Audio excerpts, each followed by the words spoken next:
बिस्मिल्लाहिर्रहमानिर्रहीम। आज हम ओ लेवल अकाउंटिंग जिसका कोड है 7707 उसका कैम्ब्रिज का जो स्पेसिमेन पेपर है जो मल्टीपल चॉइस से रिलेट्स करता है इसको हम करेंगे। This is very important paper. Cambridge की अपनी वेबसाइट के ऊपर ये डला हुआ है और इसको अगर आप करते हैं तो आपको एडवांटेज ये होगा कि you will be getting to know कि एग्ज़ामिनर जो है उसका पैटर्न क्या है, वो किस तरीके से सवाल पूछता है। और इस पेपर के अंदर जो क्वेश्चंस आप देख रहे हैं इससे मिलते जुलते questions definitely you will be finding in your own paper जब आप एग्ज़ाम्स में कर रहे होंगे। तो दिस इज़ वेरी इंपॉर्टेंट, इसको ज़रूर प्रैक्टिस करें। पूरा क्वेश्चन नंबर 1 से लेके 15 तक मैं ऑलरेडी रिकॉर्ड करा चुका हूँ। वो आप कराचीज़ एकेडमी के यूट्यूब चैनल पर जाएं, आपको फ़ोल्डर मिलेगा, उस फोल्डर के अंदर ये लेक्चर है, इसको ज़रूर देखें। आज हम क्वेश्चन नंबर 16 से स्टार्ट करते हैं। और वो बच्चे जो फर्स्ट टाइम वीडियो देख रहे हैं उनकी इन्फॉर्मेशन के लिए कि 2020 से लेके 2015 तक विंटर और समर इसका जो पेपर 1 है जो MCQs से रिलेट करता है वो दोनों आपको कराचीज़ एकेडमी के यूट्यूब चैनल की प्लेलिस्ट में मिलेंगे। प्रैक्टिस के लिए it's a very good resource. अगर आप सिर्फ इसको प्रैक्टिस करते हैं, जो वीडियो के अंदर चीज़ें आप देख रहे हैं इसको खुद से पहले सुने, ध्यान से समझें कंसेप्ट्स क्या है और राइट चॉइस क्या है, और उसके बाद अगर आप खुद से इसको करते हैं और ये सारे पेपर्स अगर आप कर लें तो टेक माई वर्ड्स इंशाल्लाह you will be getting A+ in your exam easily. तो इसको प्रैक्टिस करें और ये सारा मटेरियल फ्री है आपको आपकी स्टडी को फैसिलिटेट करने के लिए। क्वेश्चन नंबर 16 पे आते हैं। For which non current assets is the revaluation method of depreciation most appropriate. कि for which non current assets के कौन से नॉन करंट एसेट्स हैं जिसके लिए रिवैल्यूएशन मेथड जो डेप्रिसिएशन निकालने का है वो मोस्ट अप्रोप्रिएट है। तो देखें जो लूज टूल्स होते हैं, नॉर्मली क्या होता है कि जो आपकी मोटर व्हीकल्स हो गई, ऑफिस इक्विपमेंट्स हैं, प्लांट एंड मशीनरी है, बिल्डिंग है, इसके लिए नॉर्मली स्ट्रेट लाइन मेथड या डिमिनिशिंग और रिड्यूसिंग बैलेंस मेथड को आप यूज़ करते हैं। लेकिन अगर आप लूज टूल्स की बात करें, मैन्युफैक्चरिंग कंपनी है, वर्कशॉप है, जिसके अंदर क्या होता है कि जो टूल्स हैं आपके इस्तेमाल कर रहे होते हैं आप इसको, और ये टूल्स जो हैं वो इनकी अमाउंट भी बहुत ज़्यादा नहीं होती, इनसिग्निफिकेंट अमाउंट होती है उसकी। तो इसको नॉर्मली क्या करते हैं कि इसको जो क्लोजिंग बैलेंस है, जो कुछ भी क्लोजिंग बैलेंस होगा इसमें से ओपनिंग बैलेंस को माइनस कर देते हैं। इसमें अगर कोई एडिशंस आपने किया है तो उसको माइनस कर देंगे, और माइनस स्क्रैप, अगर आपने कुछ स्क्रैप किया है तो उसको माइनस करेंगे। जो भी वैल्यू आएगी इसकी उसको डेप्रिसिएशन कहते हैं। क्योंकि ये इसकी अमाउंट जैसा कि मैंने बताया है कोई ज़्यादा नहीं होती। तो नॉर्मली देख ये इसका जो कंसेप्ट है रिवैल्यूएशन मेथड का कि रिवैल्यू करके देख लेते हैं कि साल के एंड में यार बचा क्या है और शुरू में कितना पड़ा हुआ था, जो भी डिफरेंस है उसको हम डेप्रिसिएशन काउंट करते हैं। तो क्वेश्चन नंबर 16 के अंदर जो A चॉइस है आपकी, जिसको लूज टूल्स का नाम मैंने दिया है, मैंने क्या इसने दिया है चॉइस A के अंदर, तो नॉर्मली टूल्स के ऊपर इस्तेमाल करते हैं। इसको अपने जहन में रखिएगा, ये एग्जामिनर का फेवरेट क्वेश्चन है, कहीं ना कहीं ये आपको पूछता है। क्वेश्चन नंबर 17 में आते हैं। अमित डेप्रिशिएट्स इस building at the rate of 2% per annum. Amit जो है अपनी बिल्डिंग को डेप्रिशिएट्स करता है at the rate of 2% per annum using the straight line method. Straight line method इसलिए कहते हैं कि इसका जो पहले साल का डेप्रिसिएशन होगा, क्योंकि कॉस्ट के ऊपर ये परसेंटेज अप्लाई करते हैं, तो जो पहले साल का डेप्रिसिएशन है वही दूसरे साल का भी आएगा, वही तीसरे साल का भी आएगा। तो जो लाइफ है उसके ऊपर डेप्रिसिएशन का अमाउंट जो है वो कांस्टेंट रहता है, एक ही अमाउंट होता है, इसलिए इसको डेप्रिसिएशन स्ट्रेट लाइन मेथड कहते हैं। He bought land for $200,000, $2 lakh की उसने लैंड खरीदी। It cost $120,000 to build a warehouse, और उसके ऊपर उसने वेयर हाउस बनाया, और वेयर हाउस बनाने के ऊपर जो इसकी लागत लगी कंस्ट्रक्शन वगैरह की वो लगी $120,000 on it. After 5 years he sold the warehouse for $299,000, और 5 साल के बाद उसने इसको बेच दिया $299,000 का इस वेयर हाउस को। तो देखें एक इसमें कंसेप्ट जो इस्तेमाल है वो एक दो कंसेप्ट हैं। एक कंसेप्ट तो ये है कि लैंड जो है कभी भी डेप्रिशिएट नहीं होती, इस बात को याद रखिएगा आप कि लैंड जो है कभी भी डेप्रिशिएट नहीं होती। नॉर्मली लैंड की वैल्यू अप्रिशिएट होती है, इसलिए उसको डेप्रिशिएट नहीं करते। अलबत्ता जो वेयर हाउस बनाने में इतनी कॉस्ट लगी है ये डेप्रिशिएट होगी, क्योंकि बट वेयर एंड टेयर है, वेयर हाउस की कंडीशन ख़राब होगी, आपको रिपेयर भी करना पड़ेगा, तो इसके ऊपर डेप्रिसिएशन हम निकालते हैं। तो ये $120,000 का अगर मैं 2% निकालूँ तो 2% देखें कितना आया। $120,000 का 2% आपने निकाला तो 2400 जो है डेप्रिसिएशन आ गया पर एनम हर साल का। और जैसे मैंने बताया कि स्ट्रेट लाइन मेथड का मकसद है कि जो पहले साल डेप्रिसिएशन निकला है वही अगले साल निकलेगा। तो इस $2,400 को अगर मैं 5 से मल्टीप्लाई कर दूँ, क्योंकि 5 साल के बाद उसने वेयर हाउस को बेचा है, तो टोटल 5 साल का डेप्रिसिएशन कितना आ गया? ये आ गया $12,000। ये $12,000 जो आपके पास आया है, ये टोटल डेप्रिसिएशन है। तो $1,120,000 ये वेयर हाउस था। इस पे $12,000 का आपका डेप्रिसिएशन वेयर हाउस कॉस्ट ये आ गई, और ये एक्यूमुलेटेड डेप्रिसिएशन इसका इतना था। तो $120,000 वेयर हाउस था, इसमें से 12,000 आपने निकाल दिया, तो 108,000 जो है ये वेयर हाउस की बुक वैल्यू आ गई। अब ये वेयर हाउस की बुक वैल्यू आई, लेकिन जब आप ये वेयर हाउस बेचेंगे तो डेफिनेटली लैंड भी बिकेगी आपकी। तो इस वेयर हाउस के अंदर फिर जो बुक वैल्यू है, इसमें लैंड की कॉस्ट को आप प्लस कर लें। लैंड की कॉस्ट कितनी है? 200,000 है। तो 200,000 को आपने प्लस किया तो 308,000 जो है ये टोटल वैल्यू आ गई आपकी, जो आपने बेची उसकी जो कॉस्ट है या बुक वैल्यू उसकी आप कह लें। और बेचा आपने कितने में? 299,000 के अंदर आपने बेचा।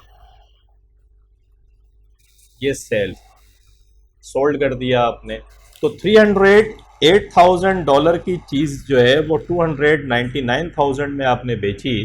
तो डेफिनेटली आपकी समझ में आ रहा होगा कि आपका लॉस जो है वो loss on sale of warehouse $9,000 आपके पास लॉस आता है।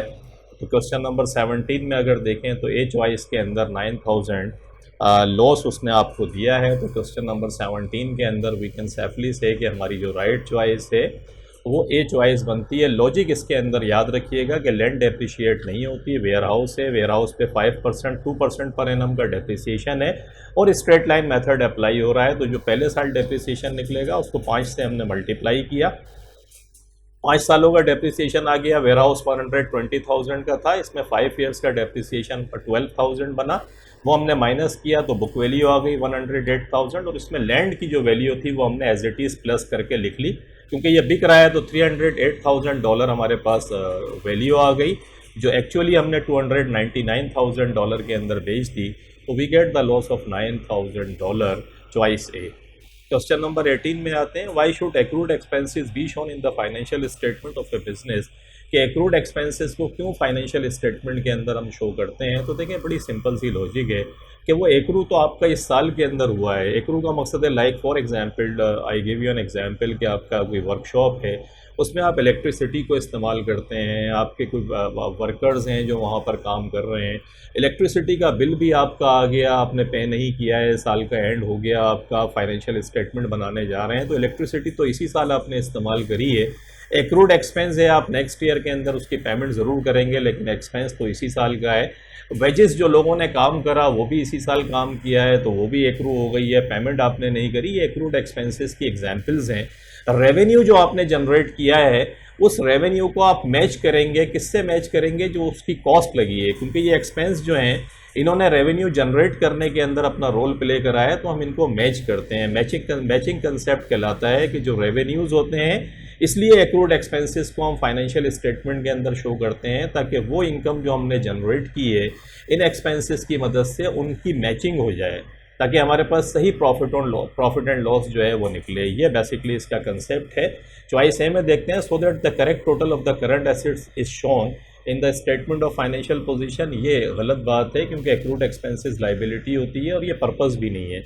So that the total income of a period is matched against the total cost of that period. ये मैं जो समझा के आपको आ रहा हूँ कि मैचिंग प्रिंसिपल है। So that the total income of a period के एक साल की जो इनकम है is matched against the total cost of that period, उस साल की जो कॉस्ट है उससे मैच हो जाए। I gave you the examples of electricity and production workers, कि जिनके एक्सपेंस तो इस साल के हैं और इन्हीं की मदद से आपने रेवेन्यू जनरेट किया है, लेकिन इनकी पेमेंट अभी नहीं करी है। ये एक्रूड एक्सपेंसेस हैं जो नेक्स्ट ईयर में पे करेंगे।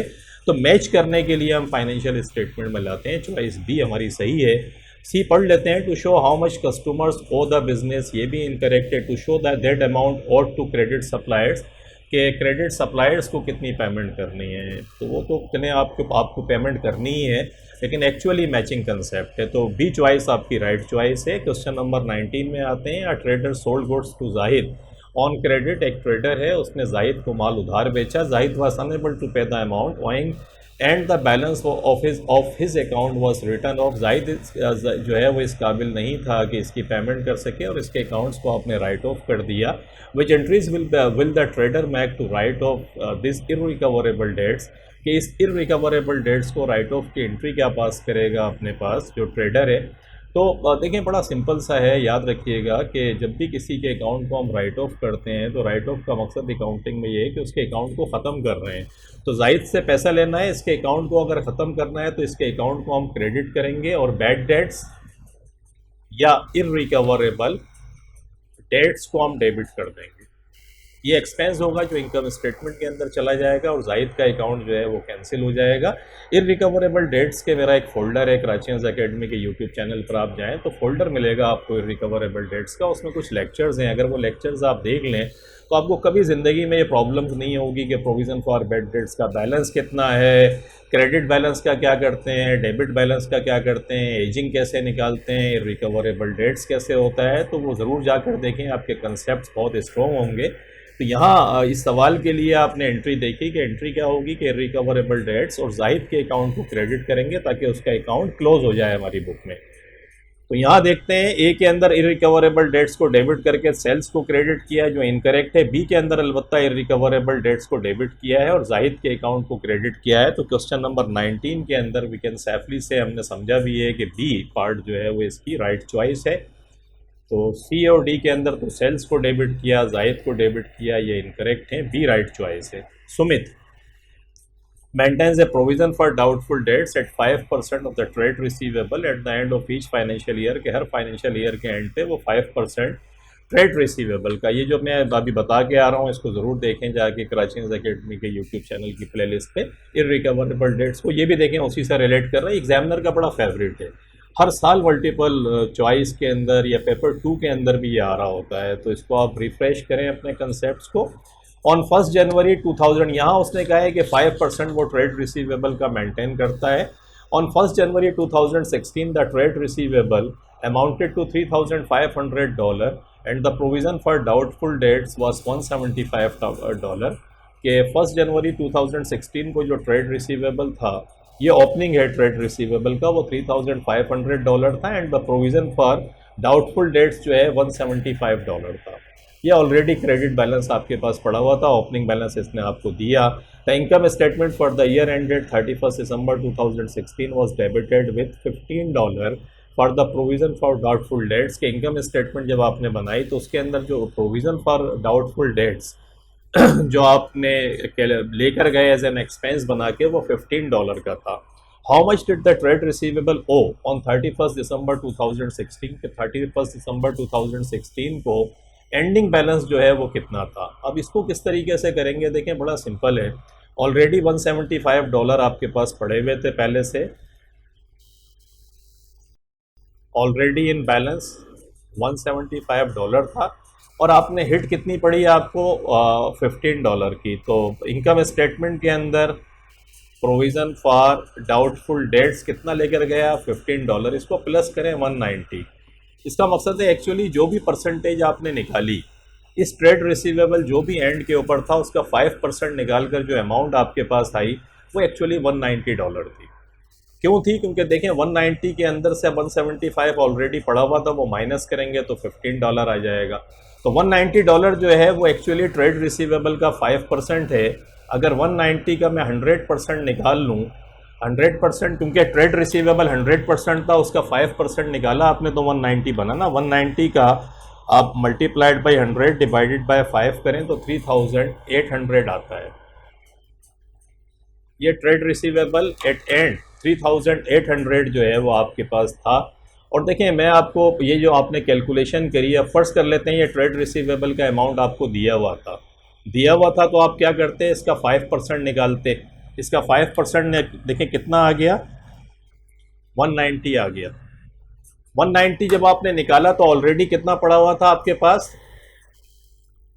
ऑलरेडी इन बैलेंस 175 था। तो आपने कितने का आपको ज़रूरत है, $15 की, और यही इनकम स्टेटमेंट के अंदर आप लेकर गए। देखें, आप लेकर गए 15, उसने रिवर्स करके आपको दे दिया था। अगर आपका कंसेप्ट सही है कि किस तरीके से इसको करते हैं, तो आप बड़े इत्मीनान से आप कर लेंगे कि ऑलरेडी उसने आपको प्रोविज़न फॉर और ओपनिंग बैलेंस आपको दिया है, एंडिंग उसने दिया नहीं था आपको। तो आपने रिवर्स कंसेप्ट के तहत क्या करा, आपने रिवर्स कंसेप्ट के तहत इसको निकाल लिया है कि जो भी क्रेडिट बैलेंस पड़ा हुआ था उसमें ये आप लेकर गए, आपने प्लस किया, और इसको क्योंकि ये एक्चुअली 5% था, तो आपने 100 डिवाइडेड बाय 5 करके ट्रेड रिसीवेबल निकाला। तो चॉइस डी हमारी जो देखें लिखा हुआ है $3,800, ये हमारी फिर राइट चॉइस बनती है क्वेश्चन नंबर 20 के अंदर। और क्वेश्चन नंबर 21 में आते हैं। इसको फिर मैं आपको दोबारा कहूँगा कि आप जाके वो लेक्चर ज़रूर देखिएगा। अगर कोई कंसेप्ट आपकी समझ में नहीं आया तो वो लेक्चर देख के ज़रूर क्लैरिटी आ जाएगी, और ये बड़ा सिंपल था। हम 21 पर आते हैं। 21 कहता है which group contains only trading business, के कौन सा ग्रुप जो है वो सिर्फ ट्रेडिंग बिजनेस जो है वो कंटेन करता है। तो देखिए, ट्रेडिंग बिजनेस क्या होता है। बिजनेस तीन किस्म के होते हैं। एक तो ये है कि आप सर्विसेज बिजनेस है कि आप अपनी बिजनेस सर्विसेज ऑफर कर रहे हैं। एक ये है कि आप बनी बनाई चीज़ें लेते हैं और उनको आगे सेल कर देते हैं, इसको ट्रेडिंग बिजनेस कहते हैं। एक मैन्युफैक्चरिंग बिजनेस है कि आप कुछ चीज़ें मैन्युफैक्चर कर रहे हैं। तो अगर हम ए चॉइस में आते हैं तो ड्राइविंग स्कूल तो डेफिनेटली अपनी सर्विसेज ही ऑफर कर रहा है, इसको तो ऐसे ही काट दें। बी जो है ड्राइविंग स्कूल, ये भी गलत है। सी में कहते हैं मोटर पार्ट्स शॉप है, व्हीकल रिपेयर बिजनेस। अब व्हीकल रिपेयर बिजनेस के अंदर अगेन हम कोई चीज़ नहीं बेच रहे हैं, बल्कि अपनी services as a mechanic offer कर रहे हैं कि हम व्हीकल को रिपेयर करते हैं, तो ये भी इनकरेक्ट हो गया। डी में कहते हैं मोटर पार्ट्स शॉप है कि मोटर पार्ट्स जो है आप ख़रीदते हैं और उनको बेच देते हैं। पेट्रोल स्टेशन है कि पेट्रोल आपने लिया और उसको बेच दिया। एंड कार डीलरशिप के कार्स आपके पास आती हैं और आप उनको अपना प्रॉफिट रखकर आगे बेच देते हैं। तो डी जो चॉइस है हमारी, ये ग्रुप जो है कंटेन्स ओनली ट्रेडिंग बिजनेस, के ये इसके अंदर जितने भी बिजनेसेस हैं वो सब ट्रेडिंग से उनका ताल्लुक है।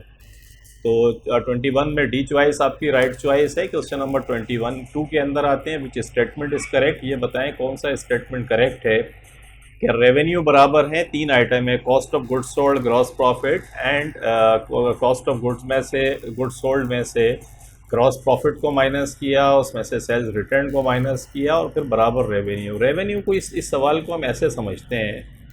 तो ये रेवेन्यू फर्स्ट कर लेते हैं, 100,000 का रेवेन्यू सेल्स रेवेन्यू फर्स्ट कर लें। सेल्स रेवेन्यू आपका ये है, इसमें से लेस करेंगे आप कॉस्ट ऑफ सेल्स, ये फर्स्ट कर लेते हैं, $60,000 की ये है। तो $40,000 का आपका क्या आ गया, ग्रॉस प्रॉफिट आ गया। एक तो ये है सिंपल। एक क्योंकि इसमें सेल्स रिटर्न भी है तो हम सेल्स रिटर्न को भी शामिल कर लेते हैं ताकि और क्लैरिटी आ जाए। सेल्स कर लें 100,000, इसमें से लेस कर दें सेल्स रिटर्न $5,000 की, तो ये 95,000 जो है नेट सेल्स आ गई। इसमें से लेस कर दें कॉस्ट ऑफ सेल्स, वो 55,000 कर लें, तो ये 40,000 जो है ये आपका क्या आ गया, ग्रॉस प्रॉफिट आ गया। अब अगर ग्रॉस प्रॉफिट के अंदर से आपको क्या करेंगे, ये कॉस्ट ऑफ सेल्स को, नेट सेल्स में से आपने कॉस्ट ऑफ सेल्स को माइनस किया है तो ग्रॉस प्रॉफिट आया है। तो ग्रॉस प्रॉफिट के अंदर आप क्या करेंगे, ऐड करेंगे कॉस्ट ऑफ सेल्स को, तो 95,000 पे आप पहुंचेंगे। फिर 95,000 में सेल्स रिटर्न को प्लस करेंगे तो रेवेन्यू तक पहुंच जाएंगे। इसका मकसद ये हुआ कि कॉस्ट ऑफ गुड्स सोल्ड में आप प्लस करेंगे सेल्स रिटर्न को और प्लस करेंगे ग्रॉस प्रॉफिट को, तो रेवेन्यू तक पहुंचेंगे। मैंने आपको एग्जाम्पल से समझाया। तो देखें कौन सा वाला है, ये माइनस कर रहा है, बी में ये भी इनकरेक्ट है, सी के अंदर प्लस कर रहा है लेकिन सेल्स रिटर्न को माइनस कर रहा है जो इनकरेक्ट है, हमने देखा। तो डी के अंदर अलबत्ता कॉस्ट ऑफ गुड्स सोल्ड में ग्रॉस प्रॉफिट को उसने प्लस किया और सेल्स रिटर्न को प्लस किया, तो वो कहता है रेवेन्यू के बराबर है। जो अभी हमने देखा भी कि रेवेन्यू तक पहुंचने के लिए तीन चीज़ों को प्लस करेंगे, ग्रॉस प्रॉफिट के अंदर कॉस्ट ऑफ सेल्स को प्लस करेंगे और उसमें सेल्स रिटर्न को प्लस करेंगे, तो हम रेवेन्यू तक पहुंचेंगे। तो क्वेश्चन नंबर 22 के अंदर राइट चॉइस हमारी डी चॉइस होती है। क्वेश्चन नंबर 23 में आते हैं, how is capital implied calculated. Capital implied कैसे कैलकुलेट करते हैं। तो कैपिटल इम्प्लाइड क्या होता है कि एक्चुअली जो बिज़नेस के अंदर, बिज़नेस में एक तो कैपिटल वो होता है जो ऑनर लगाता है, मज़ीद अगर आपको कोई प्रोजेक्ट करने हैं, अपनी फैक्ट्री का एक्सटेंशन करना है, आपको वर्कशॉप बढ़ानी है, तो लॉन्ग टर्म लोन आप लेते हैं। और लॉन्ग टर्म लोन क्योंकि उसके ऊपर आप इंटरेस्ट पे करते हैं, तो ये दो जो चीज़ें हैं याद रखिएगा, एक कैपिटल आपका, एक long term liability, non current liability जिसे कहते हैं, नॉन करंट लाइबिलिटी या लॉन्ग टर्म लाइबिलिटी, इन दोनों को अगर प्लस करते हैं तो वो कैपिटल एम्प्लॉयड आता है। और इसका एक तरीका ये भी होता है कि टोटल एसेट्स में से अगर आप लेस कर दें करंट लाइबिलिटीज़, तो भी आपका कैपिटल एम्प्लॉयड आ जाता है। क्योंकि देखिए टोटल एसेट्स में से अगर आप करंट लाइबिलिटीज़ को माइनस करेंगे तो यही दो चीज़ें बचेंगी आके। तो इन ईदर वे जैसे भी दिया है, ये तो करंट एसेट्स करंट लाइबिलिटीज़, ये चॉइस इनकरेक्ट है। नॉन करंट एसेट्स में प्लस कर दिया करंट एसेट्स, ये टोटल एसेट्स आ जाएंगे, ये भी इनकरेक्ट है।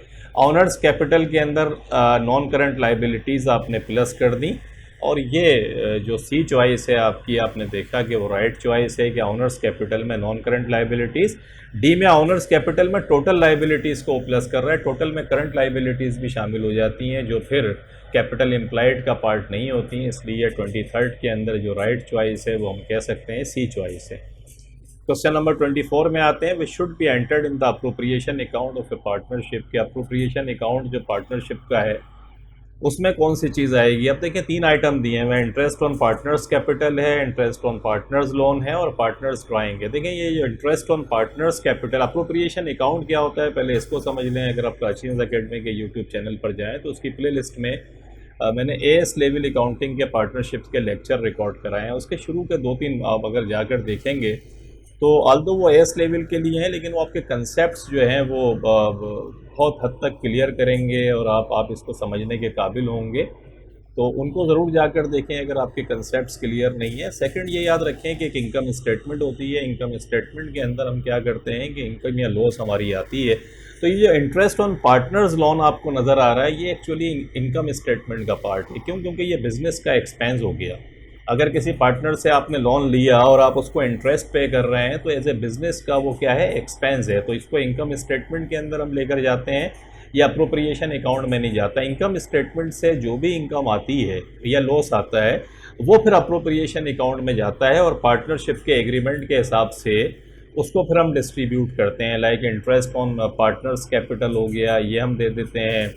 उसके अलावा ये है कि जो भी डिस्ट्रीब्यूशन हो रही है प्रॉफिट की, प्रॉफिट और लॉस बढ़ता है उसको वहाँ बांट देते हैं ले जाके। सैलरीज़ है तो वो आ जाती है पार्टनर्स की। तो इस किस्म की चीज़ें जो हैं हम वहाँ अप्रोप्रिएशन अकाउंट के अंदर रिकॉर्ड करते हैं। ये जो पार्टनर्स ड्राइंग है ये डायरेक्ट चली जाएगी पार्टनर्स के करंट अकाउंट में। अगर बिज़नेस जो है वो करंट अकाउंट मेंटेन करता है तो, और अगर करंट अकाउंट मेंटेन नहीं करता तो फिर पार्टनर्स के कैपिटल में चली जाएगी। तो ये दो आइटम्स जो हैं वो अप्रोप्रिएशन अकाउंट के अंदर नहीं आएंगे। इंटरेस्ट ऑन पार्टनर्स कैपिटल अलबत्ता आएगा कि पार्टनर्स के जो कैपिटल हैं उस पर आप इंटरेस्ट देंगे। जो भी इनकम स्टेटमेंट से इनकम या लॉस आएगी, अगर इनकम आ रही है तो उसके हिसाब से आप इसको दे देंगे। तो ये जो ए पार्ट आप देख रहे हैं ये एक्चुअली करेक्ट है कि इंटरेस्ट ऑन पार्टनर्स कैपिटल जो है वो एक्चुअली अप्रोप्रिएशन अकाउंट के अंदर आएगा। और इसके अलावा जितनी भी चीज़ें जो आपको नज़र आ रही हैं, जो इंटरेस्ट ऑन कैपिटल, ये तो सही है तीनों जगह आ रहा है, लेकिन इनके साथ साथ कुछ चीज़ें और भी आ रही हैं जो इनकरेक्ट हैं। तो ए चॉइस जो है वो आपकी राइट चॉइस है, आप इसको जहन के अंदर रखिएगा। मैंने तीनों आपको बताया कि interest on partners loan actually income statement के अंदर जाएगा, और पार्टनर्स ड्राइंग जो है वो पार्टनर्स के करंट अकाउंट या कैपिटल अकाउंट में जाएगी। Meena and Khan are in partnership. Meena and Khan जो है वो पार्टनरशिप के अंदर हैं। Sharing profits and losses equally, ये प्रॉफिट एंड लॉसेस को इक्वली डिस्ट्रीब्यूट करते हैं। Interest on capital account balance is to be allowed at 5%, के जो भी इनके कैपिटल्स लगे हुए हैं उसके ऊपर इनको इंटरेस्ट मिलेगा 5% के हिसाब से। The capital account balance at the start of the year वर, मीना का कैपिटल $10,000 था और खान का कैपिटल $20,000 था। The profit for the year was $28,000। Profit जो पूरे साल का था वो $28,000 था। How much was credited to Meena is current account at the end of the year. Meena के करंट अकाउंट में कितना क्रेडिट हुआ साल के एंड में। तो देखें ये वही सवाल जो हम ऊपर हम करके आ रहे हैं कि जो प्रॉफिट है, प्रॉफिट को हम डिस्ट्रीब्यूट करेंगे, और प्रॉफिट को डिस्ट्रीब्यूट करने के लिए जैसे अप्रोप्रिएशन अकाउंट अब हम बनाने के लिए जा रहे हैं। अप्रोप्रिएशन अकाउंट ही है एक तरीके से। तो अप्रोप्रिएशन अकाउंट जैसे मैंने आपको समझाया है कि जो भी प्रॉफिट आता है उसमें इंटरेस्ट ऑन कैपिटल जो है हम देते हैं। तो हम अगर इसको यहाँ कैलकुलेट करें तो सबसे पहले आप ये 28,000 जो है इसको लिखें, ये प्रॉफिट फॉर द ईयर है $28,000। इसमें से लेस करें मीना इंटरेस्ट, बल्कि interest on Meena capital. Meena का कैपिटल कितना है देखें, 10,000 है और 5%, तो 10,000 का 5% निकालें, 500 आ जाएगा, इसको ब्रैकेट में कर दें। और खान, सिर्फ मीना के चक्कर में नहीं पड़िएगा कि सिर्फ मीना का निकालें आप अप्रोप्रिएशन अकाउंट में, खान भी है, दोनों को निकालिएगा। जितने पार्टनर हो, पता चले आप मीना के पीछे पड़ के अगर मीना का सिर्फ आप निकाल रहे हैं कैपिटल तो वो इनकरेक्ट होगा। खान भी साथ साथ है तो उसको भी निकालें। जितने पार्टनर्स होते हैं उनका इंटरेस्ट ऑन कैपिटल सबका निकालेंगे, फिर जो बाकी बचेगा वो डिस्ट्रीब्यूट होगा। तो खान का कैपिटल 20,000 है, इसका 5% निकालें, ये 1,000 आएगा, इसको माइनस कर दें तो 28,000 में इंटरेस्ट ऑन कैपिटल 1,500 आया, 26,500 बाकी बचता है। ये क्योंकि दोनों को उसने कहा है सवाल के अंदर कि इक्वली डिस्ट्रीब्यूट होगा, तो इसको डिवाइड कर दें 2 से, तो 13,250 ये मीना को भी मिलेगा और खान को भी मिलेगा। तो मीना को अगर ये मिला और इसके अंदर 500 मीना को मिले इंटरेस्ट ऑन कैपिटल, इसमें 500 प्लस कर दें तो 13,250 प्लस 500 13,750। ये 13,750 एक्चुअली मीना के करंट अकाउंट में जाएगा। तो 13,750 देखें बी चॉइस के अंदर उसने आपको दिया है और यही आपकी राइट चॉइस है क्वेश्चन नंबर 25 के अंदर। और वो लॉजिक मैंने आपको बताई कि सबसे पहले इसमें ट्रिकी पार्ट असल में ये था कि जो भी प्रॉफिट फॉर द ईयर है उसमें बच्चे नॉर्मली क्या करते हैं कि मीना, क्योंकि उसने मीना का पूछा है तो बस वो मीना को निकालेंगे और मीना को जब निकाल के माइनस करके जब डिस्ट्रीब्यूट करेंगे तो अमाउंट गलत आ जाएगी। तो जितने पार्टनर्स हैं कंसेप्ट ये है उनका इंटरेस्ट ऑन कैपिटल पहले बांट दें, फिर जो बाकी बचे उसको जो भी रेशो दी हुई है पार्टनर्स की, यहाँ रेशो इक्वल थी तो हमने 2 से डिवाइड करके निकाल लिया, ये मीना का हिस्सा है और इसको इंटरेस्ट ऑन कैपिटल इतना मिला। ये टोटल मिलके 13,750 बी चॉइस हमारी राइट हो गई। क्वेश्चन नंबर 26 के अंदर आते हैं। Z limited provided the following information. Z limited ने ये इन्फॉर्मेशन आपको दी। Issued and paid up share capital 200,000 का है, जनरल रिजर्व है $30,000 के, रिटेन अर्निंग्स $15,000 है और 10% डिबेंचर है। What was the value of equity? Equity की वैल्यू बताएं क्या होगी? Share holder is equity. देखिए बिजनेस 3 किस्म का होता है। एक तो आपका सोल प्रोप्राइटरशिप हो गई, नेचर के हिसाब से अकेला आदमी कारोबार कर रहा है, पार्टनर्स मिलकर करते हैं, पार्टनरशिप हो जाती है। और अगर आप अपनी कंपनी जो है बाकायदा रजिस्टर्ड करा के स्टॉक एक्सचेंज पे उसके शेयर्स अगर बिक रहे हैं तो फिर limited liability company, public limited company जो है वो होती है। ये जो पब्लिक लिमिटेड कंपनी या लिमिटेड लाइबिलिटी कंपनी जो होती है इसके अंदर क्या होता है, इसके अंदर शेयर कैपिटल नहीं होता ओनर्स का, बल्कि ordinary share capital, issued and paid up share capital जैसे कहें वो होता है। और जो कुछ भी ये इनकम कमाती है उसको एक अकाउंट में डाल देते हैं, उसको रिटेन अर्निंग अकाउंट्स कहते हैं। और रिटेन अर्निंग अकाउंट से फिर डिविडेंड पे करते हैं, अगर प्रॉफिट आपको देना है उसे डिविडेंड कहते हैं। इसके अलावा अगर किसी पर्टिकुलर पर्पस के लिए आपको पैसा रखना है तो वो जनरल रिजर्व में ट्रांसफ़र कर देते हैं। तो याद रखिएगा कि issued and paid up share capital, retained earning और जनरल रिजर्व, इस किस्म की जो चीज़ें होती हैं ये इक्विटी का पार्ट होती हैं। सवाल के अंदर 10% डिबेंचर भी दिया हुआ है। एक्चुअली ये लोन है, लॉन्ग टर्म लाइबिलिटी है आपकी, और ये इक्विटी का पार्ट नहीं है, ये लाइबिलिटी है आपकी, याद रखिएगा। तो इसमें 3 आइटम जो हैं ये एक्चुअली इक्विटी के पार्ट हैं। 200 में 30,000 और 15,000 को मैं प्लस करूं तो $245,000 आता है। और $245,000 जो है वो सी के अंदर उसने आपको बताया। तो क्वेश्चन नंबर 26 के अंदर जो राइट चॉइस है हमारी वो फिर सी चॉइस हमारी बनती है। और लॉजिक मैंने आपको बताई, ये जो 10% डिबेंचर है ये एक्चुअली लॉन्ग टर्म लाइबिलिटी है, तो ये इक्विटी का पार्ट नहीं है। बाकी 3 आइटम जो है इक्विटी का पार्ट है। 27 में आते हैं। The issue share capital of DX limited consist of ordinary shares, तो उसके सिर्फ ऑर्डिनरी शेयर कैपिटल हैं। The retained earnings for $45,000 on 1 September 2016 कि ओपनिंग रिटेन अर्निंग $45,000 की थी। These had increase to $75,000 on 31 August 2017। 31 ये एंड के अंदर जाके जो एंडिंग रिटेन अर्निंग ये रेंट एंडिंग रिटेन अर्निंग जो है, ओपनिंग आपकी 45 है और एंडिंग 75,000 हो गई। The company earned A profit for the year $80,000। Company ने $80,000 का प्रॉफिट कमाया। What was the total ordinary share dividend for the year? ये बताएं कि एक्चुअली डिविडेंड कितना पे हुआ इस साल के अंदर। तो देखें, लॉजिक बड़ी सिंपल है। मैंने आपको बताया कि जो रिटेन अर्निंग थी, ओपनिंग लिख लें। ओपनिंग ये $45,000 दी हुई है आपको। इसमें ऐड करें प्रॉफिट, जो प्रॉफिट पूरे साल का है। प्रॉफिट कितना है? $80,000 है, ये दिया हुआ है। तो ये रिटेन अर्निंग थी, जो आपके पास पैसा आपने अर्न किया था वो आपके पास रिटेन अर्निंग में पड़ा हुआ था। मज़ीद इस साल आपने अर्न किया 80,000, तो $45,000 में $80,000 को प्लस करा तो $125,000 आपके पास आता है। ये एक्चुअली आपकी रिटेन अर्निंग होनी चाहिए थी, लेकिन ऐसा है नहीं। आपकी कितनी है रिटेन अर्निंग एंडिंग? $75,000। तो इसमें से लेस कर दें एंडिंग रिटेन अर्निंग। कितनी है एंडिंग रिटेन अर्निंग आपकी? $75,000। बाकी कहाँ गया पैसा? $50,000। ये असल में dividend paid.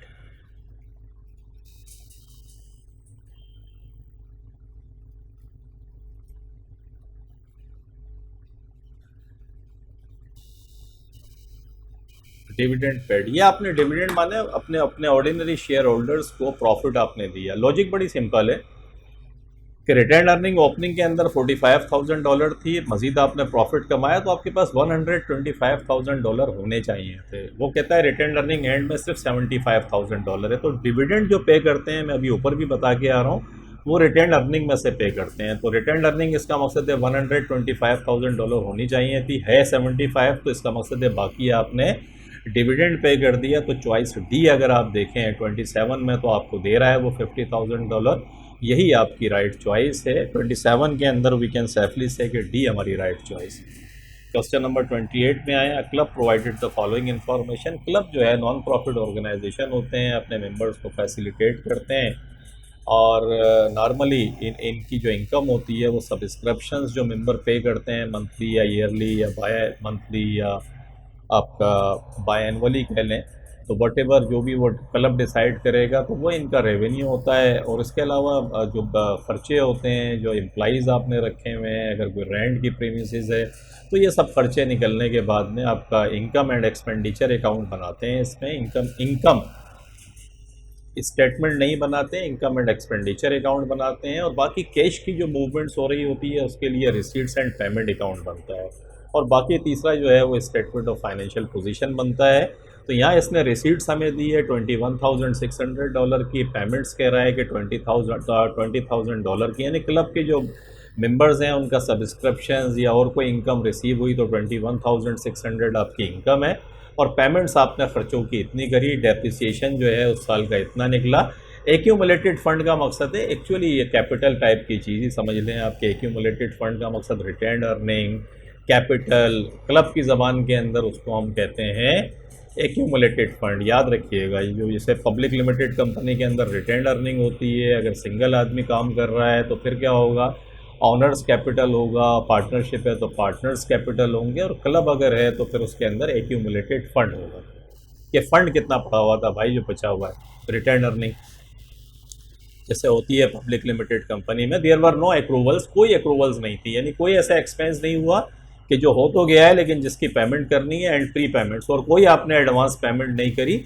And there had been no capital expenditure, कोई कैपिटल एक्सपेंडिचर आपके नहीं हुए, और कैपिटल रिसीट्स ना आपने कैपिटल रिसीट्स हुई, कि कोई कैपिटल रिसीट्स नहीं है। कैपिटल रिसीट्स का मकसद है कि कोई आपने नॉन करंट एसेट्स नहीं बेचा, कोई इस किस्म की चीज़ें नहीं है, कैपिटल एक्सपेंडिचर नहीं है। तो ये इसका मकसद है कि जब ये जुमला लिखा हुआ है तो आप समझ लेंगे ये जो 21,600 है ये रेवेन्यू है आपका, और 20,000 जो है ये आपका एक्सपेंस है। तो अगर मैं इन दोनों फिगर्स को लूँ तो 21,600 में से 20,000 को मैं माइनस करूँ तो 1,600 ये मेरी इनकम आ जाएगी। 1,600 इसमें से ये डेप्रिसिएशन में अगर माइनस कर दूँ 1250,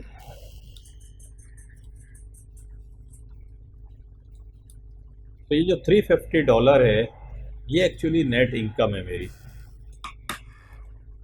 पूछते हैं what was the accumulated fund at the start of the year. ये बताएं कि at the start of the year जो है, साल का जब शुरू था तो उस वक्त जो है वो ये इनकम एक्यूमुलेटेड फंड कितना था। देखिए, साल का जो भी एक्यूमुलेटेड फंड होगा उसमें हमने इस इनकम को प्लस किया होगा, तो एंड आ गया होगा। अभी क्योंकि इसमें साल का शुरू का हमें पता नहीं है लेकिन एंड का पता है, तो एक्यूमुलेटेड फंड जो है वो 15,800 दिया हुआ है एट एंड।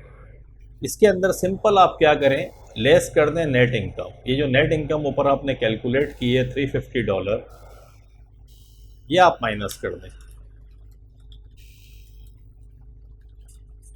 तो 15,450 ये एक्यूमुलेटेड फंड एट स्टार्ट।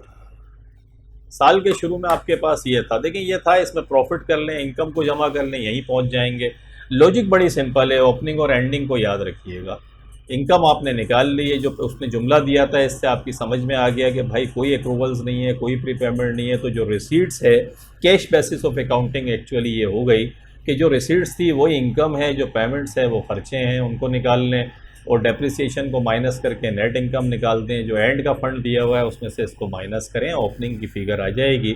तो 15,450 देखें सी चॉइस के अंदर दिया हुआ है, तो क्वेश्चन नंबर 28 के अंदर जो सी चॉइस है आपकी वो फिर राइट चॉइस बनती है। क्वेश्चन नंबर 29 में आ जाएं। Club provided the following information at the end of its financial year. एक क्लब जो है उसने यह इन्फॉर्मेशन आपको दी है, rent of premises paid in advance, कि जो प्रीमिसेस था उसका रेंट आपने एडवांस पे किया। जो एडवांस के अंदर आप रेंट पे करते हैं वो फिर करंट एसेट्स होता है आपका, जो नेक्स्ट ईयर के अंदर बेनिफिट्स आपको पहुंचाएगा। करंट एसेट्स वो एसेट्स होते हैं जिनका इकोनॉमिक बेनिफिट्स आपको नेक्स्ट ईयर के अंदर विद इन 12 मंथ्स आपको मिलता है। तो रेंट क्योंकि एडवांस पे किया है तो मेरे भाई क्या हो गया, ये करंट एसेट्स हो गया। आउटस्टैंडिंग सब्सक्रिप्शन फ्रॉम मेंबर्स, कि कुछ मेंबर्स ऐसे थे जिन्होंने क्लब की फैसिलिटी तो अवेल करी, लेकिन जो सब्सक्रिप्शंस थी, जो उनको पैसे देने थे अपनी मेंबरशिप के, वो इन्होंने मंथली सब्सक्रिप्शंस जो है वो पे नहीं करी। तो अगर उन्होंने पे नहीं करी और क्लब की फैसिलिटीज़ को एंजॉय किया है तो अगेन ये आपका करंट एसेट्स बन गया, कि दोनों आपके करंट एसेट्स हैं। जैसे कि मैंने समझाया, कहता है where will these items appear in the club's statement of financial position. Club का जो statement of financial position balance sheet आप बनाएंगे उसके अंदर कहाँ शो करेंगे। तो अभी हम समझ कर आ रहे हैं कि दोनों करंट एसेट्स हैं, तो रेंट पेड एडवांस जो है वो कहाँ शो करेंगे, करंट एसेट्स में जाएगा, और आउटस्टैंडिंग सब्सक्रिप्शंस जो है वो भी करंट एसेट्स के अंदर जाएगा। तो क्वेश्चन नंबर 29 की ए चॉइस ही इत्तेफाक से सही चॉइस है। बाकी तो देखें करंट लाइबिलिटी है, करंट लाइबिलिटी है, करंट लाइबिलिटी है, ये सब इनकरेक्ट है, क्योंकि रेंट प्रीमिसेस का रेंट आपने एडवांस में पे किया। जो भी चीज़ आप एडवांस में पे करेंगे वो आपका एसेट है, क्योंकि उसका बेनिफिट्स आपको मिलेगा। आउटस्टैंडिंग सब्सक्रिप्शंस, मेंबर से आपको पैसा लेना है, अभी लेना है, तो जो चीज़ लेना है आपको, उन्होंने क्लब की फैसिलिटी को अवेल कर लिया, वो भी आपका करंट एसेट से। तो ये चॉइस आपकी समझ आ गई। क्वेश्चन नंबर 30 में आते हैं, which is an indirect cost. Indirect cost क्या होती है? मैन्युफैक्चरिंग अकाउंट कराचीज एकेडमी के यूट्यूब चैनल पर जाएं, मैन्युफैक्चरिंग का एक फोल्डर है, उसको अगर आपके कंसेप्ट्स क्लियर नहीं है तो वो लेक्चर ज़रूर देखें। उसमें फिर मैंने बड़ी डिटेल से बताया है कि मैन्युफैक्चरिंग के cost of goods, manufactured account कैसे बनता है, what is the difference between trading business and manufacturing business. तो आप जाकर देखिएगा। यहाँ समझने के लिए आप सिंपल समझ लें कि जो आपका डायरेक्ट मटेरियल है और डायरेक्ट लेबर है, ये दोनों मिलकर प्राइम कॉस्ट बनती है। और ये जो कैरिज इनवर्ड है, कैरिज इनवर्ड इसमें आ रहा है, कैरिज इनवर्ड जो है वो डेफिनेटली जो माल आपने ख़रीदा उसको फैक्ट्री तक लाने में जो किराया लग रहा है, तो फिर वो डायरेक्ट मटेरियल का पार्ट बन जाती है। तो ये जो कैरिज इनवर्ड आपको नज़र आ रहा है, ये फिर मटेरियल कंज्यूम को, मटेरियल आप ख़रीदेंगे उसको फैक्ट्री तक लाने में, तो ये प्लस करेंगे वहाँ पे, तो ये फिर इसका मकसद है प्राइम कॉस्ट का पार्ट बनेगा। बाकी इसके अलावा प्राइम कॉस्ट के अलावा जितनी भी कॉस्ट लगती हैं, लाइक जैसे आपकी फैक्ट्री है उसमें इलेक्ट्रिसिटी आप यूज़ करते हैं, फैक्ट्री को क्लीन करने के लिए आपने वर्कर्स रखे हुए हैं जो डायरेक्टली तौर पे प्रोडक्शन लेबर नहीं है बल्कि इनडायरेक्टली तौर पे फैक्ट्री के अंदर काम करते हैं। फैक्ट्री के सुपरवाइज़र को आपने रखा हुआ है, आप रेंट देते हैं, रेंट फैक्ट्री का रेंट देते हैं, ये सारी की सारी इनडायरेक्ट कॉस्ट कहलाती हैं और इनडायरेक्ट कॉस्ट को फैक्ट्री ओवरहेड भी कहते हैं। तो इस सवाल के अंदर अगर मैं देखूं तो कैरिज इनवर्ड ये प्राइम कॉस्ट हो गई, प्रोडक्शन मटेरियल प्राइम कॉस्ट, और प्रोडक्शन वेजेस में समझा के आ रहा हूँ प्राइम कॉस्ट। एक चीज़ बचती है इनडायरेक्ट, वो है फैक्ट्री रेंट। तो फैक्ट्री रेंट जो है एक्चुअली ये आपकी इनडायरेक्ट कॉस्ट है, जिसको फैक्ट्री ओवरहेड भी कहते हैं। तो क्वेश्चन नंबर 30 के अंदर जो राइट चॉइस बनती है आपकी, वो फिर क्या बनती है, बी चॉइस बनती है। क्वेश्चन नंबर 31 में आ जाएं। A trader provided the following information. एक ट्रेडर ने आपको ये इन्फॉर्मेशन प्रोवाइड करी, कैपिटल 1 अगस्त 2016 जो ओपनिंग कैपिटल है वो $25,000 का दे रहा है। उसके बाद एसेट्स उसने दे दिए आपको 31 जुलाई 2017 साल का एंड। एसेट्स हैं और लाइबिलिटीज़ हैं। अगर एसेट्स में से आप लाइबिलिटीज़ को माइनस कर दें, जो बेसिक इक्वेशन है आपकी, assets is equal to equities, याद है ना आपको, assets is equal to equities. तो एसेट्स को हम ये भी करते हैं कि एसेट्स को लाइबिलिटीज़ प्लस ऑनर्स इक्विटी। तो एसेट्स में से अगर मैं लाइबिलिटीज़ को माइनस कर दूँ तो ऑनर्स इक्विटी आ जाएगा। बेसिक इक्वेशन है आपके पास। तो ये एसेट्स में से अगर मैं लाइबिलिटीज़ को माइनस कर दूँ, ये $75,000 जो आपको नज़र आ रहा है, इसमें ये 36,500 को अगर मैं माइनस करूँ तो ये जो 38,500 है ये मेरा कैपिटल आ गया, honour equity. Basic accounting equation को यूज़ करके आप ऑनर्स इक्विटी निकाल लें। एसेट्स में से लाइबिलिटीज़ माइनस करेंगे तो कैपिटल आ जाएगा। तो ये एंडिंग कैपिटल आ गया आपके पास। और ड्राइंग कहता है ड्यूरिंग द ईयर $7,500 की है। What was the profit for the year ended 31 जुलाई 2017। तो प्रॉफिट कितना था। आप देखें प्रॉफिट का कंसेप्ट वही ओपनिंग और एंडिंग अभी हम पढ़ के आ रहे हैं इसी पेपर के अंदर, कि एंडिंग कैपिटल जो भी है उसमें से अगर मैं ओपनिंग को माइनस करूं तो फिर प्रॉफिट आना चाहिए मेरा। लेकिन यहाँ क्योंकि हम ड्राइंग को भी माइनस करते हैं तो फिर ड्राइंग को आप प्लस कर लें तो प्रॉफिट की फिगर आ जाएगी। कैसे आएगी, देखें एंडिंग कैपिटल में 38,500 में प्लस कर लें 8 ड्राइंग, क्योंकि ड्राइंग एक्चुअली आपने माइनस की है। तो ड्राइंग को 8 कर लें,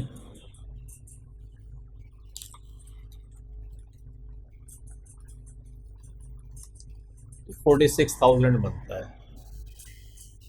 इसमें से लेस कर दें ओपनिंग कैपिटल जो 25,000 दिया है। तो 46,000 में से अगर $25,000 को माइनस करूं मैं तो क्या आता है, $21,000 आता है। ये एक्चुअली प्रॉफिट है आपका। तो बड़े सिंपल कंसेप्ट है। देखिए एंडिंग कैपिटल माइनस दिया हुआ नहीं था, हमने निकाल लिया एंडिंग कैपिटल। एंडिंग कैपिटल निकालने के बाद उसमें से ओपनिंग को माइनस किया और ड्राइंग को प्लस करा। आप कहेंगे ड्राइंग को क्यों प्लस करें, मैं आपको बताता हूँ। देखें फर्स्ट कर लें, आपने ओपनिंग कैपिटल तो आपके पास है ना, अब तो आपके पास प्रॉफिट भी आ गया है। तो आप यहाँ से रिवर्स हम थोड़ी देर के लिए करते हैं। हम कहते हैं ओपनिंग कैपिटल $25,000 था हमारा, इसमें 8 कर दिया मैंने प्रॉफिट आ गया है आपके पास 21,000, इसको 8 कर दें। तो $25,000 में से $21,000 को प्लस कर दें क्योंकि आपका प्रॉफिट है, तो ये $46,000 बना। ये ओपनिंग कैपिटल में प्रॉफिट ऐड करेंगे और डेफिनेटली ड्राइंग आपने पर्सनल यूज़ के लिए निकाली है, तो ड्राइंग को क्या करेंगे आप माइनस करेंगे। नॉर्मल तो यही करते हैं ना। तो $7,500 आप माइनस कर देंगे। एंडिंग कैपिटल कितना आ गया, देखें वो 38,500 आ गया जो मैंने यहाँ इक्वेशन से निकाला था। तो ड्राइंग को इसलिए हम ऐड करते हैं क्योंकि अगर ड्राइंग को आप ऐड नहीं करेंगे तो फिर ड्राइंग आपने माइनस किया है कि इस इक्वेशन के अंदर। तो प्रॉफिट तक पहुँचने के लिए देखें ना, यहाँ आप क्या कर रहे हैं 46 में से इसको माइनस कर रहे हैं। तो इसके अंदर क्या करेंगे, इस 38,000 में से एंडिंग कैपिटल के अंदर से ड्राइंग को प्लस करेंगे तो फिर यहाँ आप पहुँचेंगे। और यहाँ 46,000 में से जब ओपनिंग को माइनस करेंगे तो प्रॉफिट तक पहुँच जाएंगे। ये मैंने रिवर्स वर्किंग करके भी आपको समझा दिया कि ड्राइंग को हम क्यों ऐड करते हैं। ये भी एग्जामिनर का बड़ा फेवरेट क्वेश्चन है जो वो अक्सर पूछता है। तो याद रखिएगा कि ओपनिंग में से एंडिंग को माइनस कर दें, या एंडिंग आपका जैसे है एंडिंग में से ओपनिंग को माइनस करें और ड्राइंग को प्लस करें तो प्रॉफिट फॉर द ईयर आता है जो आपके पास $21,000 आया। तो क्वेश्चन नंबर 31 के अंदर वी कैन सेफली से कि हमारी जो राइट चॉइस है वो फिर डी चॉइस बनती है। और लॉजिक आपने समझ ली क्वेश्चन नंबर 32 में आते हैं। अब business provided the following information, एक बिजनेस ने यह इन्फॉर्मेशन आपको प्रोवाइड करी। रेवेन्यू फॉर द ईयर $189,000 था, purchases for the year $125,000 and gross profit as a percentage of cost of sales, percentage of cost of sales जो है वो 25% है। What was the gross profit for the year, ये बताएं gross profit for the year क्या था। देखिए अगर इस सवाल के अंदर कॉस्ट ऑफ सेल्स हमें दी होती तो ज़िंदगी बहुत आसान थी हमारी। परसेंटेज डायरेक्ट हम लगाते थे कॉस्ट ऑफ सेल्स पे तो हमारे पास ग्रॉस प्रॉफिट आ जाता। ये मार्कअप है एक्चुअली। मार्कअप और मार्जिन के ऊपर मेरा लेक्चर है, कोचिंग्स एकेडमी के यूट्यूब चैनल पर जाएं और सर्च करें तो उसमें मार्कअप एंड मार्जिन मैंने बड़ी डिटेल से समझाया है। तो ये मार्कअप है एक्चुअली। याद रखिएगा कि जो भी कॉस्ट के ऊपर परसेंटेज जब भी लगेगी कॉस्ट ऑफ सेल्स पे तो जो परसेंटेज होगी वो मार्कअप होगी। अगर आपके पास मार्जिन हो जाता, मार्जिन परसेंटेज हमेशा रेवेन्यू पर होती है। कीप रिपीट विद मी कि markup with cost and margin with revenue. तो मार्जिन की परसेंटेज अगर हमें दी होती तो ज़िंदगी हमारी आसान होती, लेकिन मार्जिन है नहीं। Don't worry about it. Markup की परसेंटेज से हम मार्जिन की परसेंटेज कैलकुलेट कर लेते हैं।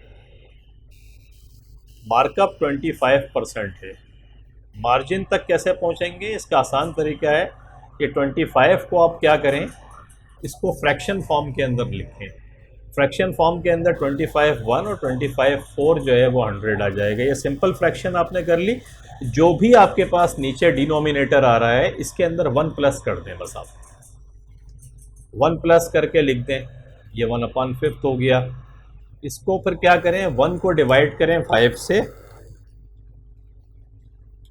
और मल्टीप्लाइड कर दें 100 से। तो ये देखें 20% आ गया।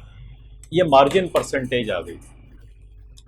मार्कअप से आपने मार्जिन परसेंटेज कैलकुलेट कर ली। जब मार्जिन सिंपल है, मार्कअप दिया हुआ है, इसको फ्रैक्शन फॉर्म में लिखें सिंपल, और जो भी डिनोमिनेटर नीचे आ जाए उसको क्या करें, सिंपल उसके अंदर 1 प्लस कर दें और 1 प्लस करके जो भी आए तो ऊपर को आप 1 को डिवाइड करें 5 से और 100 से मल्टीप्लाई करें। You get the margin percentage. Once you get the margin percentage the life is easy, क्योंकि रेवेन्यू आपको दिया हुआ है। रेवेन्यू 189,000 का है, 20% मार्जिन परसेंटेज है। मार्जिन का मकसद है कि ये प्रॉफिट है। 189,000 का मैं 20% जब निकालता हूँ तो 37,800 बनता है मेरे पास। ये मेरा एक्चुअली ग्रॉस प्रॉफिट है। और ये ग्रॉस प्रॉफिट देखें बी पार्ट के अंदर दिया हुआ है इसमें। तो 37,800 ये बी चॉइस। 32 के अंदर आप देखें तो बी चॉइस आपकी इज़ द राइट चॉइस। और लॉजिक मैंने आपको समझाई। एक्चुअली प्रॉब्लम ये थी कि मार्कअप आपको दिया हुआ था, मार्कअप से आपने मार्जिन निकाला। आसान तरीके से मैंने आपको सिंपल बताया है। इस पर और लेक्चर भी है डिटेल्ड में मेरा, वो भी देख लीजिएगा।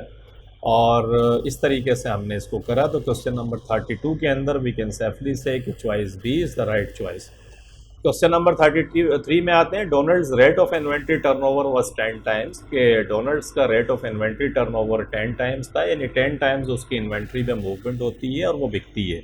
The inventory on 1 January 2017 opening inventory was $800 and the inventory on 31 December 2017 was $1,000 और एंडिंग इन्वेंट्री $1,000 थी। तो ये 800 ओपनिंग थी और 1000 एंडिंग थी। इसको अगर मैं 2 से डिवाइड कर दूं जमा करके तो ये एवरेज इन्वेंट्री कहलाती है। एवरेज इन्वेंट्री का फार्मूला क्या होता है कि opening plus ending divided by 2। ये एवरेज इन्वेंट्री आ गई। कहता है what was his purchases for the year. आपसे वो परचेजेस पूछ रहा है कि परचेजेस बताएं क्या है। तो सबसे पहले तो इन्वेंट्री टर्नओवर का फार्मूला आपको पता होना चाहिए। इन्वेंट्री टर्नओवर का फार्मूला क्या होता है, cost of sales divided by average inventory. ये फार्मूला होता है। इन्वेंट्री टर्नओवर उसने हमें दिया हुआ है 10 टाइम्स। ये इन्वेंट्री टर्नओवर की जगह लिख दें लाके। कॉस्ट ऑफ सेल्स हमें पता नहीं है तो ऐसे ही लिखें। एवरेज इन्वेंट्री आपने ऊपर निकाली, ये भी 900, इसको यहाँ लिखें।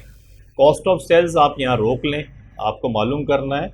ये 10 दिया हुआ है, 9 यहाँ डिवाइड कर रहा है 900, इसको इक्वेशन के उस तरफ लेके जाएंगे, ये मल्टीप्लाई करेगा। तो ये 9000 जो है कॉस्ट ऑफ सेल्स आ गई आपके पास। सिंपल है लॉजिक। आपको इसके अंदर जो इम्पोर्टेंट कंसेप्ट है वो ये है कि आपको इन्वेंट्री टर्नओवर का कंसेप्ट पता होना चाहिए। इन्वेंट्री टर्नओवर जो टाइम्स हैं वो आपको बताता है कि इतनी दफ़ा इन्वेंट्री आपकी सेल हुई है, उसमें मूवमेंट्स हुई है, उसका फार्मूला आपको पता होना चाहिए। आपको पता होना चाहिए कि एवरेज इन्वेंट्री क्या होती है। Average inventory opening inventory plus ending inventory को डिवाइड करें 2 से, वो एवरेज इन्वेंट्री आती है। इन्वेंट्री टर्नओवर का फार्मूला जो है cost of sales divided by average inventory. Inventory turnover दिया हुआ था, हमने 10 लिखा। कॉस्ट ऑफ सेल्स हमें पता नहीं थी, वो हमने ऐसे लिख दी। अलबत्ता एवरेज इन्वेंट्री हमें 900 पता थी, वो हमने डिवाइड करके लिखी। कॉस्ट ऑफ सेल्स को हमने रोका, इन्वेंट्री टर्नओवर से मल्टीप्लाई कर दिया हमने एवरेज इन्वेंट्री को, तो we get the cost of sales. जब कॉस्ट ऑफ सेल्स आपके पास आ गई एक दफ़ा, ओपनिंग इन्वेंट्री भी दी हुई है, एंडिंग भी दी हुई है, मांग आपसे परचेजेज रहा है, तो आप देखें कॉस्ट ऑफ सेल्स का फार्मूला तो आपको पता है ना। ओपनिंग इन्वेंट्री ये 800 दी हुई है, इसमें 8 क्या करते हैं आप, परचेजेस। परचेजेस की फिगर आपको पता नहीं है, ऐसी छोड़ दें। इसमें से लेस क्या करते हैं, एंडिंग इन्वेंट्री। एंडिंग इन्वेंट्री अलबत्ता 1000 दी हुई है आपको, ये आप यहाँ लिख दें। कॉस्ट ऑफ सेल्स अभी आपने निकाली है 9000, ये यहाँ लिख दें। तो अब रिवर्स वर्किंग करते हैं। कॉस्ट ऑफ सेल्स कैसे है, यहाँ जो भी फिगर होगी गुड्स अवेलेबल फॉर सेल्स, उसमें से एंडिंग इन्वेंट्री को आपने माइनस किया। तो माइनस किया है तो ऊपर वाली फिगर तक पहुंचने के लिए आप क्या करेंगे, इसको प्लस कर देंगे, क्योंकि माइनस करके आए थे, रिवर्स अमल करते हैं तो ये 10000 आपके पास गुड्स अवेलेबल फॉर सेल्स आ गए। ये 10000 फिगर कैसे आई है, इन दोनों को आपने प्लस किया है तो ये 10000 आया है। तो अब ये 800 को अगर मैं माइनस कर दूं, 10000 में से 800 को माइनस कर दूं तो व्हाट आई गेट 9200। देखिए ओपनिंग इन्वेंट्री $800 थी, 9200 परचेजेस थी, तो मिला के कितना हो गया 10000। 10000 में से एंडिंग इन्वेंट्री को माइनस किया तो कॉस्ट ऑफ सेल्स। तो रिवर्स वर्किंग करके आपने 9200 परचेजेस की फिगर निकाली जो आपके पास चॉइस सी के अंदर दी हुई है। तो वी कैन सेफली से कि जो राइट चॉइस है क्वेश्चन नंबर 33 के अंदर, वो हमारी फिर सी चॉइस बनती है। क्वेश्चन नंबर 34 के अंदर आ जाते हैं। क्वेश्चन नंबर 34 जो है वो आपका कहता है what is the going concern principle. Going concern principle क्या होता है, देखिए गोइंग कंसर्न प्रिंसिपल ये होता है कि अकाउंटिंग में जब आप जो भी फाइनेंशियल स्टेटमेंट बनाते हैं अपने, वो इस एजम्पशन के ऊपर बनाते हैं कि बिजनेस आपका जो है फॉरसीएबल फ्यूचर के अंदर कंटिन्यू रहेगा, बंद नहीं हो जाएगा। क्योंकि ये एजम्पशन जैसे ही स्टॉप हो जाएगा, वैसे ही जितनी भी वैल्यूज़ हैं ये सब हिस्टोरिकल कॉस्ट के ऊपर अपीयर नहीं होंगी, बल्कि लिक्विडेटेड और करंट वैल्यू के ऊपर जो है मार्केट में बिकेंगे कितने की, उस वैल्यू के ऊपर रिकॉर्ड होंगी। जब भी फाइनेंशियल स्टेटमेंट आप बना रहे होते हैं, जो वैल्यूज़ हो रही होती हैं वो इस अजम्पशन के ऊपर होती हैं कि बिजनेस जो है will continue to operate in the foreseeable future. और जैसे ही एजम्पशन स्टॉप हो जाएगा तो ये तमाम वैल्यूज़ जो हैं वो इन वैल्यूज़ के ऊपर फिर फाइनेंशियल स्टेटमेंट नहीं बनेंगे, बल्कि किस वैल्यू पे बनेंगे, जो मार्केट वैल्यू होगी जिसमें ये एसेट्स बिकेंगे। क्योंकि बिजनेस ही बंद हो गया तो एसेट्स बेच के लाइबिलिटीज़ की पेमेंट करेंगे, पैसा बच जाएगा तो अपने घर ले जाएंगे, नहीं बचेगा तो घर बेच के देंगे। तो ये सिंपल सा फार्मूला है इसका, तो याद रखिएगा। पहले वाले पार्ट में इत्तेफाक से कह रहा है accounting records are prepared assuming that the business will continue to operate in the foreseeable future. तो चॉइस ए एक्चुअली फिर हमारी राइट चॉइस बनती है। लॉजिक भी यही है, गोइंग कंसर्न का एजम्पशन मैंने आपको समझाया।